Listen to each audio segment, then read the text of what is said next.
ಹುಬ್ಬಳ್ಳಿಯಲ್ಲಿ ಯುವತಿ ಅಂಜಲಿ ಹತ್ಯೆ ಪ್ರಕರಣಕ್ಕೆ ಸಂಬಂಧಪಟ್ಟ ಹಾಗೆ ಇವತ್ತು ಆರೋಪಿ ವಿಶ್ವನನ್ನ ಜಡ್ಜ್ ಮುಂದೆ ಹಾಜರುಪಡಿಸಲಾಯಿತು.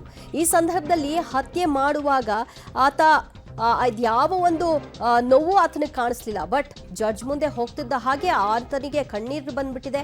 ಕೈ ಮುಗಿದು ನನ್ನ ಬಿಟ್ಟುಬಿಡಿ ಅಂತ ಕೇಳ್ಕೊಂಡಿದ್ದಾನೆ. ಇದನ್ನ ಪ್ರಶ್ನೆ ಮಾಡಿದ್ದಾರೆ ಜಡ್ಜ್.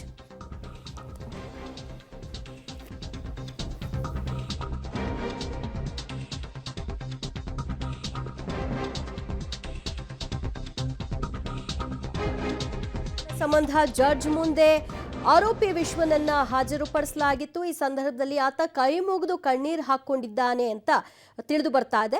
ಹತ್ಯೆ ಮಾಡುವಾಗ ಗೊತ್ತಿರಲಿಲ್ವಾ ಅಂತ ಜಡ್ಜ್ ಈ ಸಂದರ್ಭದಲ್ಲಿ ಗದರಿದ್ದಾರೆ. 1ನೇ ಹೆಚ್ಚುವರಿ ದಿವಾಣಿ court judge Nagesh Naik class ತೆಗೆದುಕೊಂಡಿದ್ದಾರೆ. 8 ದಿನ ವಿಶ್ವನನ್ನ ಸಿಐಡಿ ವಶಕ್ಕೆ ಪಡ್ಕೊಂಡಿದೆ.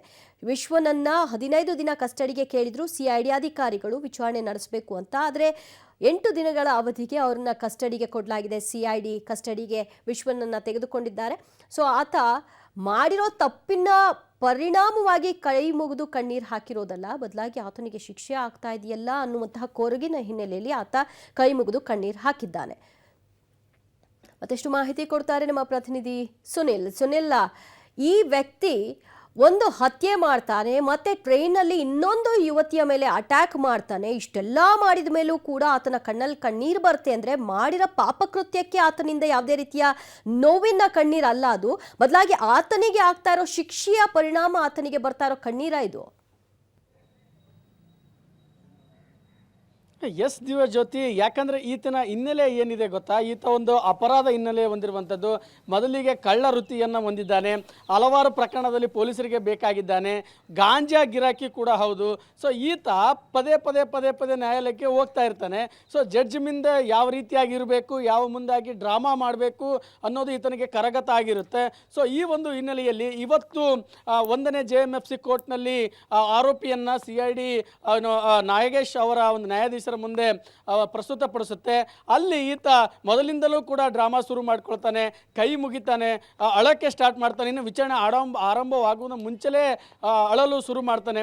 ಸೊ ಇದರಿಂದ ಎಲ್ಲೋ ಒಂದು ಕಡೆ ಇರ್ಸು ಮುರುಸು ಜಡ್ಜ್ಗೆ ಆಗುತ್ತೆ. ಸೊ ಹೀಗಾಗಿ ನ್ಯಾಯಾಧೀಶರು ಈತನಿಗೆ ಮೊದಲಿಗೆ ಗದರಿಸ್ತಾರೆ. ಯಾಕೆ ನೀನು ಅಳ್ತಾ ಇದೀಯಾ, ಯಾಕೆ ಈ ಕೈ ಮುಗಿತಾ ಇದೆಯಾ, ಹತ್ಯೆ ಮಾಡುವಾಗ ನಿನಗೆ ಗೊತ್ತಾಗ್ಲಿಲ್ವಾ, ಹತ್ಯೆ ಮಾಡುವಾಗ ನಿನಗೆ ಗಮನಕ್ಕಿರ್ಲಿಲ್ವಾ, ಹೀಗೆ ನನ್ನ ಮುಂದೆ ಬಂದು ಯಾಕೆ ಅಳ್ತಾ ಇದೆಯಾ ಅನ್ನೋದನ್ನು ಕೂಡ ಸಮಾಧಾನ ಪಡಿಸ್ತಾರೆ. ಮೊದಲಿಗೆ ಗದರಿಸಿ ಅದಾದ ಮಂತಿಕ ಸಮಾಧಾನ ಪಡಿಸ್ತಾರೆ. ಸೊ ಸುದೀರ್ಘ ಒಂದು ವಿಚಾರ ನಡೆಯುತ್ತೆ. ಯಾಕೆ ಮಾಡಿದೀಯಾ, ಸತ್ಯಾಂಶ ಏನು, ಪೊಲೀಸರು ನಿನ್ನ ಮುಂದೆ ಏನು ಮಾತನಾಡಿದ್ದಾರೆ ಅನ್ನೋದನ್ನು ಕೂಡ ಒಂದು ಆರೋಪಿಯಿಂದ ಹೇಳಿಕೆಯನ್ನು ಪಡೆಯಲಾಗುತ್ತೆ. ಅದಾದ ಬಳಿಕ CID ಇನ್ನೂ ಕೂಡ 15 ದಿನಗಳ ಕಾಲ ಬೇಕು ನಮಗೆ, ಈತನಿಂದ ಕೆಲವೊಂದಿಷ್ಟು ಮಾಹಿತಿ ಪಡಿಬೇಕು ಅಂತ ನ್ಯಾಯಾಧೀಶರ ಮುಂದೆ ತಮ್ಮ ಒಂದು ತೀರ್ಮಾನ ಅಂತ ತಮ್ಮ ಒಂದು ಮನವಿಯನ್ನು ಮಾಡುತ್ತೆ. ನ್ಯಾಯಾಧೀಶರು 8 ದಿನ ಈಗ ವಿಶ್ವನನ್ನು CIDಗೆ ಕೊಟ್ಟು ಆದೇಶವನ್ನು ಹೊರಡಿಸಿರುವಂಥದ್ದು. ಇನ್ನು ನಾನು ಬೆಂಡಿಗೇರಿ ಪೊಲೀಸ್ ಠಾಣೆ ಮುಂದಿದ್ದೇನೆ. ಮೊದಲಿಗೆ ಪರೀಕ್ಷಣಾ ಮಂದಿರದಲ್ಲಿ ಇವತ್ತು ವಿಚಾರಣೆ ಮಾಡುತ್ತೆ CID. ಅದಾದ ಬಳಿಕ ನ್ಯಾಯಾಧೀಶರ ಮುಂದೆ ಹಾಜರುಪಡಿಸುತ್ತೆ.